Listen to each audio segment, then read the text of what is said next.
How to set the address in Grabfood. Hello everyone. In this video, I will show you how to set an address in Grabfood. First, you have to open up your Grab application on your mobile device.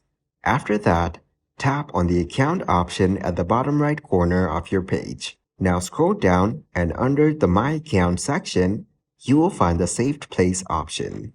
So, simply tap on that option.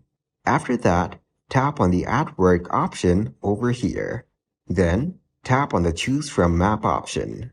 After that, tap on the Confirm button at the bottom. Now, select your location. After selecting your desired delivery location, tap on Confirm. This action will set your location for the delivery. Once confirmed, you will notice that your delivery address has been updated accordingly. After that, tap on the Save Address button at the bottom. Thank you guys for watching this video. Hope you got some value. Make sure to like the video and subscribe to the channel to get notified of new videos. See you in the next one.